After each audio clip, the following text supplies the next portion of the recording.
নমস্কাৰ বন্ধুসকল, মই আজি উপস্থিত হৈছিলোঁ আমাৰ চৰাইদেউ জিলাৰ প্ৰগতি কৃষি ফাৰ্মত।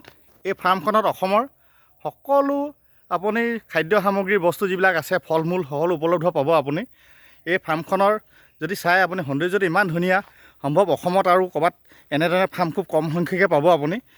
কিমান বিধৰ ফল মূল আছে বা আমাৰ অন্যান্য বস্তু আছে আপোনালোকক কৈ শেষ নহ'ব। মধুপুৰ ছাইডৰ পৰা যদি আহে তেখেতৰ কৃষি ফাৰ্মলৈ, মানমৰী ৰিজাৰ্ভ হৈ অহাৰ পাছত লাকুৱা ৰেল ক্ৰচিং পোৱাৰ আগতে বাওঁ ছাইডে ৰাস্তা এটা আছে, সোমাই যায় ৰাস্তাৰ কাষতে এইটো প্ৰগতি কৃষি ফাৰ্ম। এইটো তেখেতৰ ফাৰ্মলৈ সোমাই যোৱা ৰাস্তা। এই দেখিছে অসমৰ বিভিন্ন প্ৰান্তৰ পৰা এই ফাৰ্মলৈ মানুহ অনবৰত আহি থাকে চাবলৈ। খুব মনোমোহা। এই ফাৰ্মলৈ আহিলে আপোনাৰ মনটো ভাল লাগি যাব। দেখিছে ৰাস্তাৰ দুই কাষে শাৰী শাৰীকৈ ফুল গছ আছে, নাৰিকল গছ আছে। নাৰিকলত দেখিছে আপুনি নাৰিকল লাগি আছে, কলগছ আছে, ধান খেতিও আছে। তেখেতসকলৰ ধান খেতিও খুব উন্নত ধৰণে কৰে জৈৱিকভাৱে। এটা ফিচাৰী আছে দেখিছে, জাহাজী কল দেখিছে আপোনালোকে। ফিচাৰীৰ পাৰত আপুনি টেঙা গছ দেখিছে। এইবিলাক আপোনালোকৰ পৰ্যায়ক্ৰমে আমি দেখাই যাম। তেখেতৰ ফাৰ্মখনৰ বিষয়েও কথা পাতিম আমি স্বত্বাধিকাৰীৰ লগত। অলপ দিন সোমাই গৈ আমি দেখিছোঁ যে এখন ব্ৰইলাৰ ফাৰ্ম আছে এখন। এই ব্ৰইলাৰ ফাৰ্মত আপোনালোকে দেখিছে যে পানী ফিল্টাৰ কৰি কেনেকৈ দিব লাগে, এইটো বিজ্ঞানসন্মতভাৱে ৰাখিছে এইখন। তাতে আমাৰ থাকিবৰ কাৰণে আমাৰ কৰ্মচাৰীসকলৰ এটা গৃহ আছে। এখন গেট পাইছোঁ, 2 নম্বৰ গেট।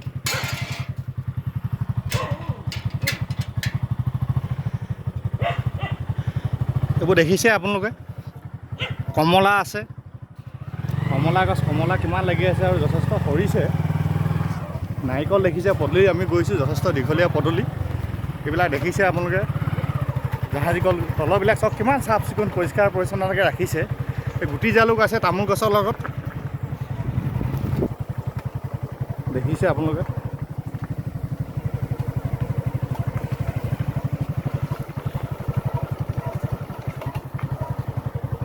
ফিচাৰীত দেখিছে আপোনালোকে নাৰিকল নাৰিকল নাৰিকল, শাৰী শাৰীকৈ নাৰিকল। কলবিলাকো আপুনি চব পোনে পোনে এটা লাইন লাইনকৈ দেখিব। খুব পৰিষ্কাৰকৈ ৰাখিছে, পৰিপাটিকৈ ৰাখিছে, খুব বিজ্ঞানসন্মত। এফালেও যদি চাই আপোনালোকে দেখিব।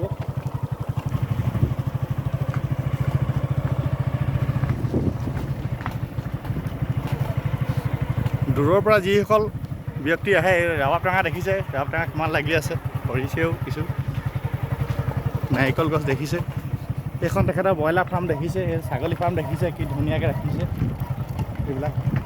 দূৰৰ পৰা যিসকল আহে, ইয়াতে গাড়ী পাৰ্কিং কৰিবলৈ জেগা আছে। ইয়াতে বহি পিনে আপোনালোকে নিজৰ চাহ মিঠাই অন্যান্য জিৰণিৰ কাৰণে খাব পাৰে। কি খাব সেইটো ফিচাৰী দেখিছে। ইয়াত মাছ চাবলৈ পাব। পৰ্যায়ক্ৰমে দেখিছে আপোনালোকে। এইটো তেখেতৰ ঘৰৰ পাইছোঁ আমি। এজোপা ফুল গছ আছে খুব সুন্দৰকৈ। এখন গেট দেখিছে আপোনালোকে। চাওক, এটা গোহালি আছে ইয়াতে। আমাৰ গোহালিটো দেখাইছে, খুব সুন্দৰকৈ ৰাখিছে গোহালিটো।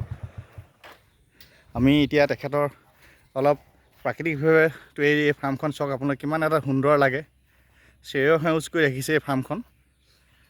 ইয়াত কোনো সাৰ প্ৰয়োগ কৰা হোৱা নাই, জৈৱিক সাৰ দিছে, ৰাসায়নিক সাৰ দিয়া হোৱা নাই। চাওক কি ধুনীয়া লাগে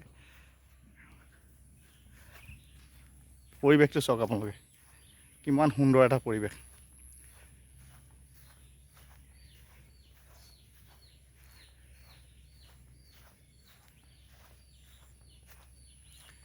তেখেতে কিছু লিখি থৈছে আমাৰ বৰ্ডত।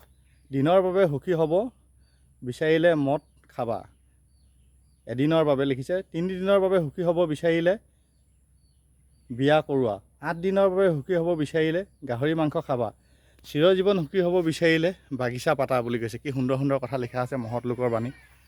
চাওক, এইটো তেখেতৰ গৃহ দেখিছে। এইটো ভঁৰাল, ইহঁতে আগফালে চোতালৰ এইটো পৰিৱেশ।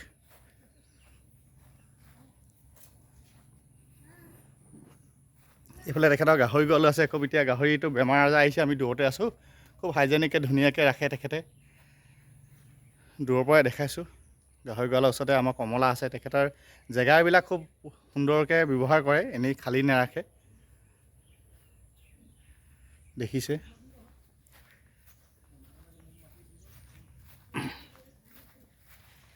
তেখেতৰ গৃহত থাকিলে আপুনি দেখিলে যেন ক'ৰবাত আমি ফুলনি বাগিচাতে আছোঁ তেনেকৈ ধৰণে লাগে। যে আগফাল চাইডটো চাই আপুনি ইমান ধুনীয়া পৰিৱেশ এটা আছে তেখেতৰ। আমি সন্দিকৈটা ওচৰ পালোহি। সন্দিকৈটা নমস্কাৰ। তেখেত নমস্কাৰ জনাইছোঁ।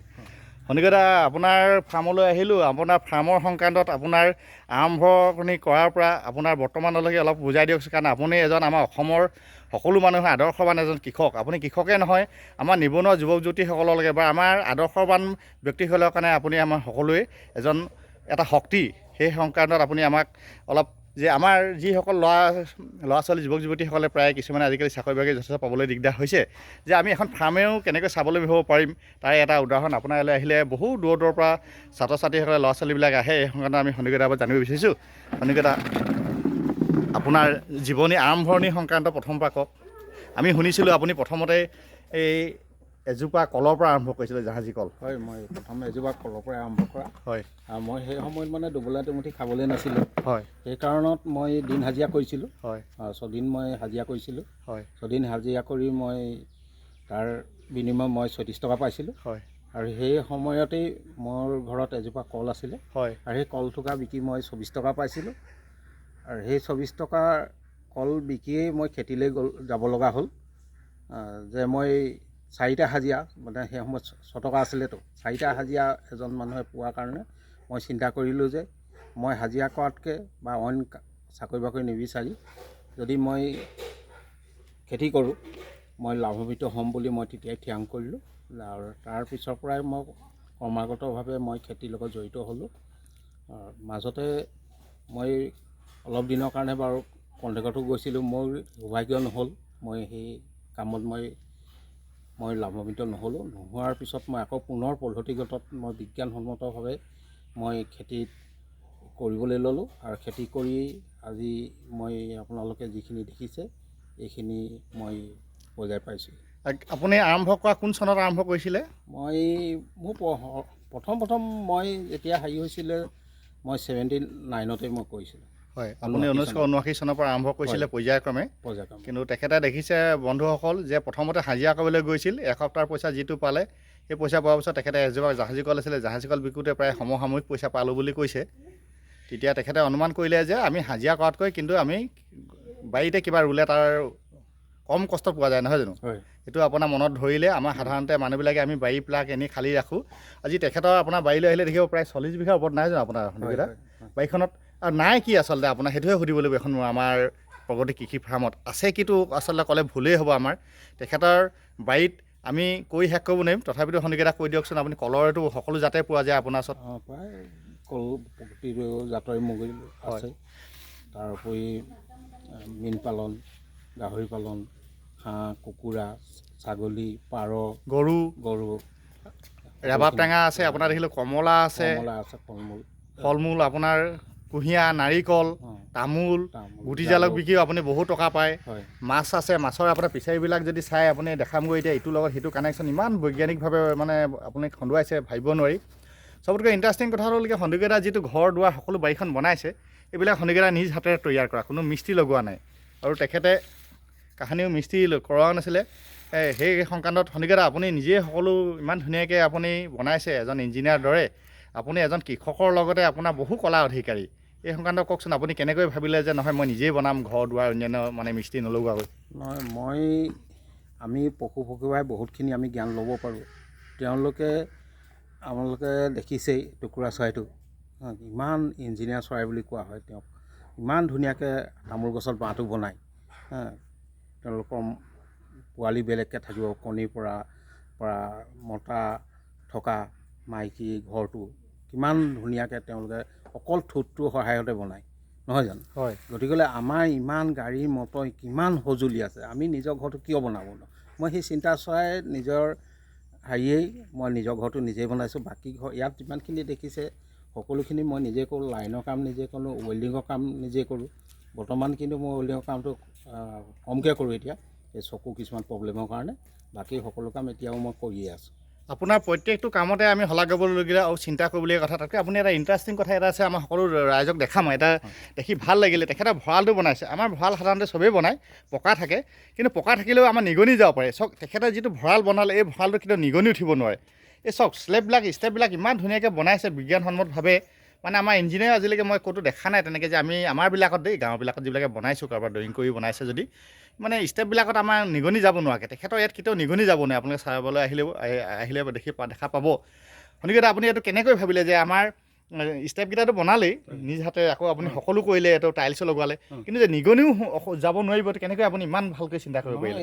সদ্যহতে আমি বহুত ভঁৰাল বনাইছোঁ জীৱনত, বাঁহৰ। হয়, কেইবাটাও বনালোঁ হয়, এতিয়ালৈকে, কিন্তু বনালে মানে বেলেগতো গৈ চাওঁ, কিছুমান অসুবিধা দেখোঁ। হয়, সেইখিনি হ'ল কি হ'ল, দীঘলৰ পৰা সাপৰ পৰা আদি কৰি বা আমাৰ ইন্দুৰ যথেষ্ট আমাৰ প্ৰভাৱ আছে হয়, আমাৰ অসমত। গতিকেলৈ ইন্দুৰ, নিগনি হয়, ইত্যাদিৰ কাৰণে বহুত অসুবিধা হয়। মানে মই দেখিলোঁ, চিন্তা কৰিলোঁ যে তেওঁলোকক কেনেকৈ মানে ভঁৰালত উঠিব দিব নোৱাৰি। তেনেকৈ চিন্তাধাৰাই মই ষ্টেপকৈ ভাবিলোঁ, এইটো মই যদি এক্সট্ৰাকৈ তাক সংযোগ নকৰাকৈ, তাৰ লগত সংলগ্ন নকৰাকৈ মই বনাওঁ চিৰিটো, নিশ্চয় তাৰপৰা ৰেহাই পাম। আৰু সেয়াই হয়, এতিয়া মোৰ তেনেধৰণৰ কোনো আজিলৈকে অসুবিধা পোৱা নাই আৰু হোৱা নাই এতিয়ালৈকে। মই সেইকাৰণে প্ৰথমে কৈছোঁ যে অসমৰ একমাত্ৰ কৃষি ফাৰ্ম, যিখন ফাৰ্মত সকলো উপলব্ধ আৰু সকলো নিজে কৰিছে। মই দেখিছোঁ বেলেগত নিজে সকলো কৰিব পৰা নাই, কোনোবা মানুহ লগাই কৰিছে। ইয়াতে চাওক, আপোনালোকে যিমান ফলৰ কথা ক'লে আমি বহুত থাকি গ'লো। ইয়াত অমিতা দেখি পাইছে আপুনি, তেখেতে আকৌ এইবিলাক নাৰ্চাৰী কৰি লৈছে, এইবিলাক চব নিজে কৰা বুলি কৈছোঁ। যিহেতু তুলসী আছে, তুলসীটো গম পায় আপোনাৰ, ফ্ৰেছ অক্সিজেনটো যিটো তুলসীৰ দ্বাৰা পাওঁ। তাৰ লগে লগে আপুনি দেখিছে যে আমাৰ এইজোপা কি গছ কয়, নাচপতি আছে, কুঁহিয়াৰটো দেখিছে, ভোট জলকীয়া দেখিছে, সিজোপা আকৌ আমাৰ ডালিম কয় নেকি, ডালিম আছে, ইফালে মধুৰি আছে, মধুৰি বহুবিধ আছে, আম আছে। আপোনালোকক মানে পৰ্যায়ক্ৰমে দেখাই যাম। দেখাই আমাৰ আচলতে শেষেই নহ'ব, কাৰণ 40-45 বিঘা মাটিত আমি সকলো দেখাবলৈ বহুত সময় লাগিব। তেখেতৰ নাই কি আচলতে, মই সেইটোৱে আপোনালোকে কোনোবাই সুধিব পাৰিব, আছে কি, এইটোতো দেখাই সম্ভৱ নহ'বগৈ। মই তেখেতক আমাৰ অনুষ্ঠান প্ৰতিষ্ঠান চৰকাৰৰ তৰফৰ পৰা সম্বোধিত পত্ৰবিলাক দেখাম, কিমান যে তেখেতে পাইছে, মানে ভাবিব নোৱাৰে আপোনালোকে। আমি বহু অনুষ্ঠানলৈ গ'লে 4খন 5খন 10খন আমি সম্বোধনা পত্ৰ দেখি পাওঁ। তেখেতৰ গৃহলৈ আহিছোঁ, আমি সন্দিকৈদাৰ গৃহলৈ আহি আপোনালোকক দেখাম। চাওক, এইটো আপোনাৰ সন্দিকৈদাৰ গৃহ। এই গৃহটো তেখেতে নিজ হাতে ড্ৰয়িং কৰা, ইমান ধুনীয়াকৈ বনাইছে। চাওক, সকলোৱে নিজে বনায়। এই যে চুপাৰযোৰ বহিছে, এইবিলাকো তেখেতে নিজে বনাব পাৰে, সকলোৱে নিজে কৰে। মানে তেখেতৰ যিটো আমাৰ হাতৰ কলা, এইটো মানিব লাগিব। আপুনি চাওক, মানে যিবিলাক সম্পূৰ্ণ পত্ৰ পাইছে, কিমান সম্পূৰ্ণ পত্ৰ পাইছে ভাবিব নোৱাৰে, 100 ওপৰত আছে আচলতে। দেখাই শেষ নহ'ব, এইবিলাক দেখাইছোঁ। সময়ৰ অভাৱত ইমান আমি দেখাব নোৱাৰিম, তথাপিতো দেখাই গৈছোঁ যিমান পাৰোঁ। আপুনি চাওক, এইবিলাক তাতে আপুনি 60-70খন ওপৰত আছে। এইফালে দেখিছে, আমি দেখাইছোঁ। এইফালে সম্পূৰ্ণ পত্ৰবিলাক দেখিছে আপুনি। জাকৈ জুলুকিও আমাৰ যিটো অসমীয়া জাতিৰ আমাৰ যিবিলাক পৰিচয় আছে, তেখেতে বনাই ৰাখিছে।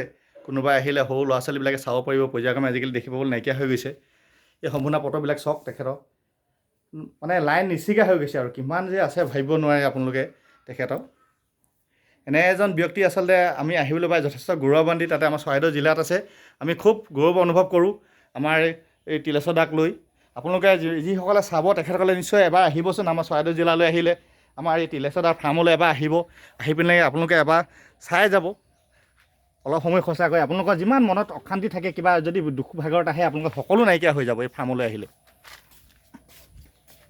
তেখেত মানুহজন খুব ৰসাল, মানে খুব মৰমীয়াল, সকলোকে সহজতে বুজাই দিব পাৰে। তেখেতৰ এইবাৰ আমি ফিচাৰীবিলাক চাব যাব বিচাৰিছোঁ। ফিচাৰীবিলাক চাব, অন্য ফিচাৰীতকৈ তেখেতৰ অলপ পৃথক। আমি দেখিছোঁ, আমি আমাৰ তিলেশ্বৰ দা নাতি আছে নহয় জানো, কি ধুনীয়াকৈ খেলি আছে। ভালে আছা?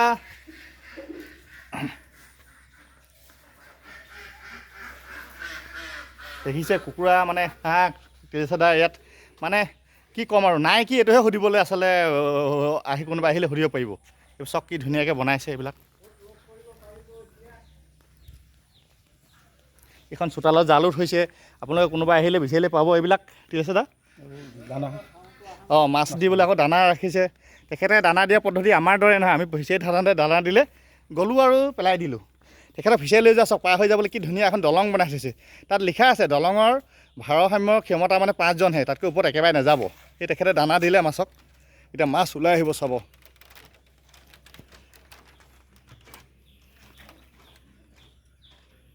এয়া দেখিলে ডাঙৰ ডাঙৰ মাছ ওলাই আহিছে, দেখিছে খেলিছে।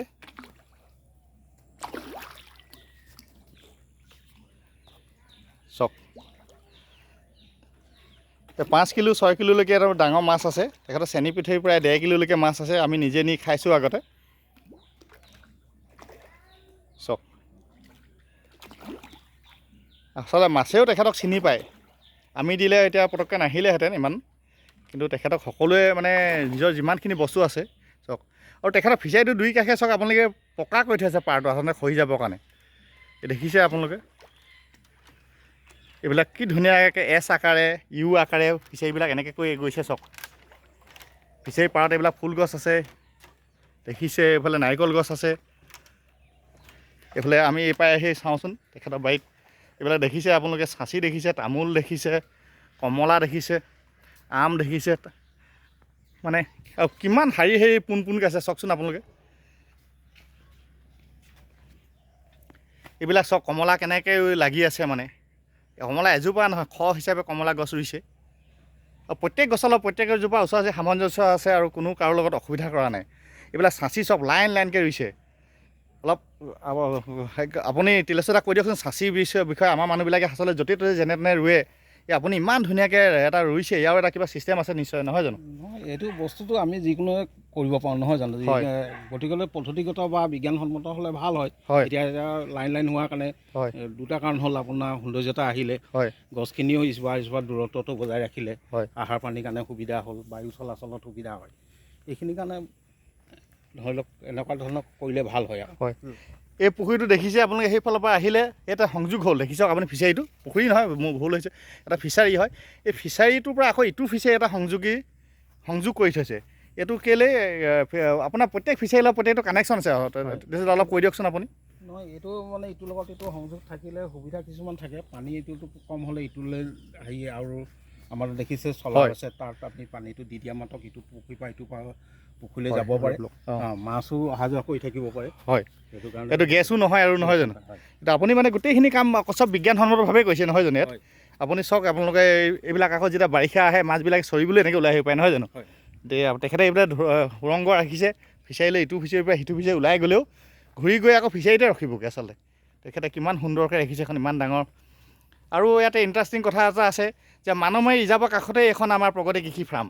কিন্তু এই ফাৰ্মত আহিলে আপোনালোকে এটা বান্দৰৰ উৎপাত নেদেখে, এটা কেৰ্কেটুৱা নেদেখে। আমাৰ গাঁৱত সাধাৰণতে আমি দেখোঁ যে 10 জোপা যদি তামোল গছ আছে, অজস্ৰ কেৰ্কেটুৱাৰ উৎপাত, আৰু ইমান কল আছে, তেখেতৰ 1000ৰ ওপৰত কল লাগি আছে। ইয়াতে আহিলে আপোনালোকে চাব, ইমান এই 1000ৰ ওপৰত কল লাগি আছে, কিন্তু এটাও বান্দৰ অহা নাই। আপোনালোকক দেখা মানমাৰী ৰিজাৰ্ভখন তেনেই কাষতে মই দেখাইছোঁ। এই গছবিলাক হাবিবিলাক দেখিছে, হাবিৰ কাষতে এখন মানমাৰী ৰিজাৰ্ভ।